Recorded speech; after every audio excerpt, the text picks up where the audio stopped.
आप इलेक्ट्रोड्स का मतलब क्या होता है। मान लीजिए ना कि अपने पास कोई एक धातु की छड़ है, क्या धातु की छड़, अधातु की छड़ नहीं, क्योंकि अधातु में क्या होता है ना इलेक्ट्रॉन का फ्लो नहीं होता है।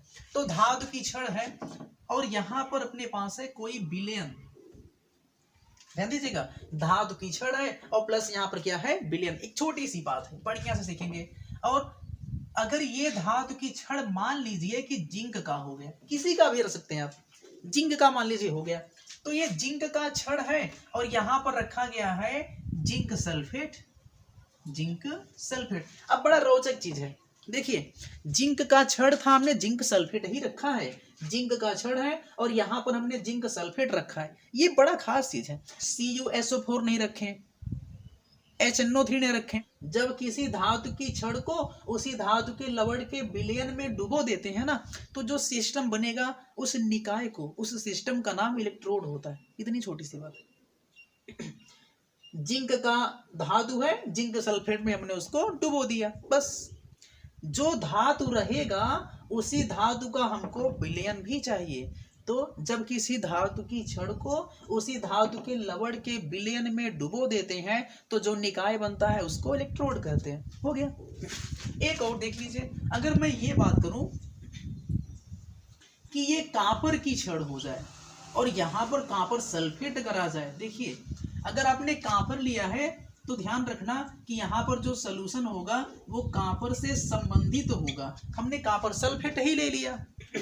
तो ये भी तो बात वही हो गई कि जब किसी धातु की छड़ को उसी धातु के लवण के विलयन में डुबो देंगे तब बोले इलेक्ट्रोड। तो ये बहुत छोटी सी बात है, एकदम सरल चीज है, यही था। ठीक, तो इलेक्ट्रोड्स का मतलब आप सीख गए। तो कॉपर को हमने कॉपर सल्फेट में डुबो दिया है, यहाँ पर जिंक को जिंक सल्फेट में डुबो दिया है। तो नाम क्या बोलेंगे, इसको बोलेंगे जिंक इलेक्ट्रोड और इसको बोलेंगे copper electrode. Zinc electrode and copper electrodes, ये छोटी सी बात है। अब यहीं पर तुरंत सीख लेंगे कि इलेक्ट्रोड विभव क्या है, बनता कैसे है। देखिए ये जो छड़ है ये जिंक के परमाणुओं से बना है। जैसे अगर हम बोलें कि अपने पास लोहे की एक छड़ है, लोहे की एक छड़ है, लोहे की एक राड है, इसका मतलब ये हुआ ना कि वो Fe के परमाणु से बना होगा। ऐसे ही अगर हम जिंक छड़ की बात करें तो ये जिंक के लाखों करोड़ों परमाणु से बना होगा। अब ये बताइए, जब ये जिंक के परमाणु से बना है तो ऐसा भी तो हो सकता है कि जो जिंक का परमाणु है, जो जिंक का परमाणु है ये क्या करेगा, ये Zn++ बना ले, इलेक्ट्रॉन 2 ठो निकाल दे। अगर आप ध्यान देंगे ना तो यहाँ पर ऑक्सीकरण की क्रिया हो रही है। जिंक जो यहाँ पर है वो क्या कर रहा है, खुद तो इलेक्ट्रॉन को निकाल करके Zn++ बना रहा है। सुनो होता क्या है ना कि ये जो जिंक का छड़ है इलेक्ट्रॉन को यहीं पर छोड़ देगा, ध्यान देना, इलेक्ट्रॉन को छड़ में ही छोड़ देगा और खुद Zn++ के रूप में चला आएगा विलयन में। यहाँ पर जिंक सल्फेट पहले से है। जिंक सल्फेट का मतलब ये होता है कि ये है Zn++ के फॉर्म में और प्लस SO4 के फॉर्म में। ध्यान देना आप, इसमें प्लस और 2+2- बराबर हैं। इधर पूरा ये बैलेंस है, प्लस माइनस कुछ बड़ा घटा नहीं है। लेकिन जैसे ही जिंक, ये छड़ का जिंक इलेक्ट्रॉन को यहीं पर छोड़ करके Zn++ के रूप में विलयन में आएगा तो बताओ विलयन तो पॉजिटिव हो जाएगा। ये तो विलयन क्या हो गया, पॉजिटिव हो गया।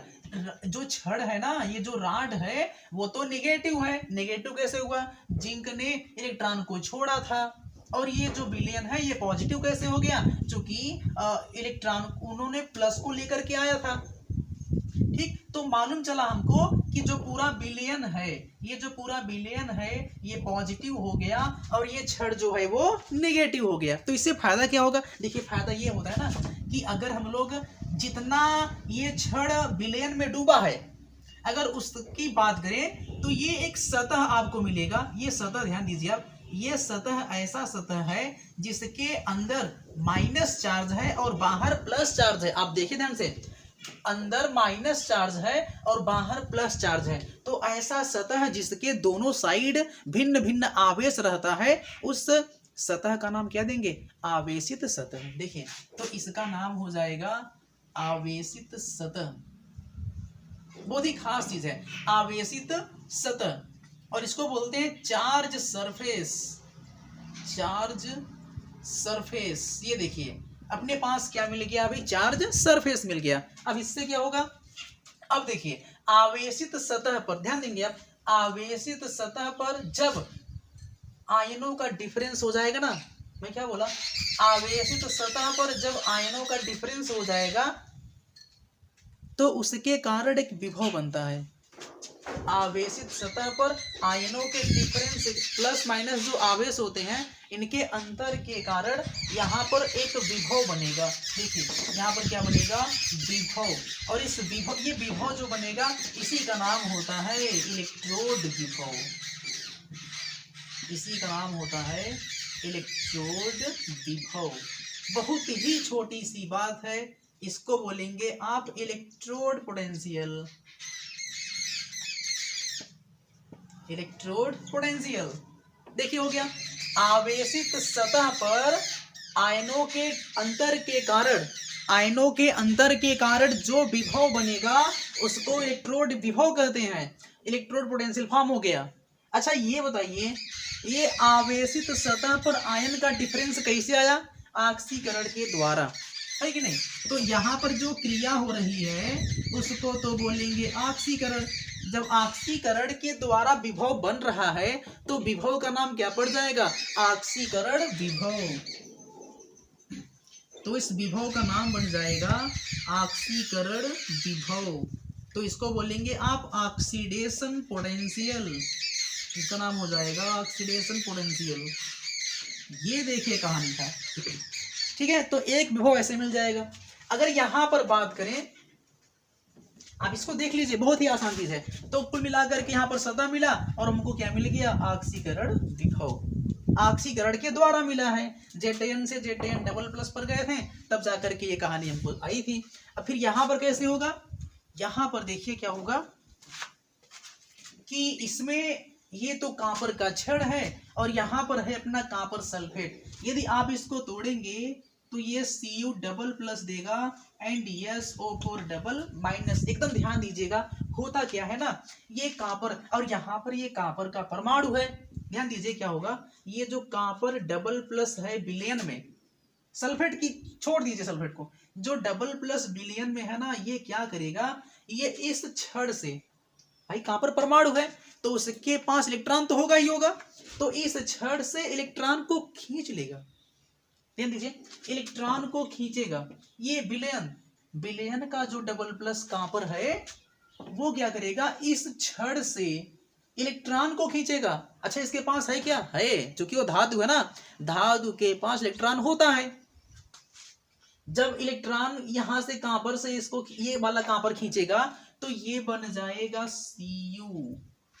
ये कांपर में कन्वर्ट, कांपर आयन जो है वो कांपर में कन्वर्ट हो जाएगा, तो यहां पर अपचयन हो गया। अच्छा ये बताइए, ये जो प्लस वाला है, ऐसे तो इसमें करोड़ों रहेंगे प्लस वाले, सभी क्या करेंगे, इस छड़ से इलेक्ट्रॉन को ले करके कांपर में कन्वर्ट हो जाएंगे। और ये विलयन का था, कांपर में कन्वर्ट होकर के जाएगा, इस छड़ में जमा हो जाएगा।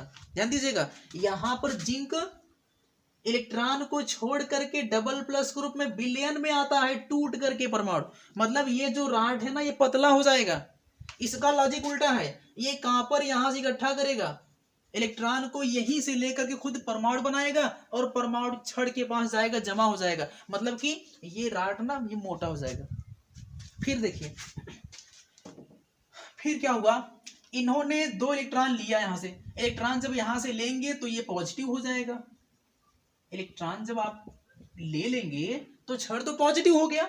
अच्छा ये बताइए, छड़ तो पॉजिटिव चलो ठीक है हो गया, लेकिन ये कैसा बनेगा, ये SO4 डबल माइनस के कारण निगेटिव हो जाएगा। कैसे, अरे हमने डबल प्लस को तो यूज कर लिया है, इलेक्ट्रॉन्स को लेकर के यूज कर लिया, तो ये जो सल्फेट है तो यहीं पर रह जाएगा ना, तो निगेटिव हो जाएगा। जस्ट इसका उल्टा, ध्यान दीजिए, यहां पर छड़ माइनस था, इधर प्लस है, तो ऐसे में क्या होगा, यहां पर भी मिलेगा आपको एक आवेशित सतह। यहां पर देखिए एक आवेशित सतह मिलेगा, यही चीज मिलेगा आपको। और आवेशित सतह पर भी आयनों का डिफरेंस है, और आयनों के डिफरेंस के कारण क्या बनेगा, विभव, जिसको इलेक्ट्रोड विभव कहते हैं। अच्छा यहाँ पर अपचयन की क्रिया हो रही है, यहाँ पर अपचयन की क्रिया हो रही है, इसलिए इसमें जो विभव बनेगा उसको बोलेंगे अपचयन विभव।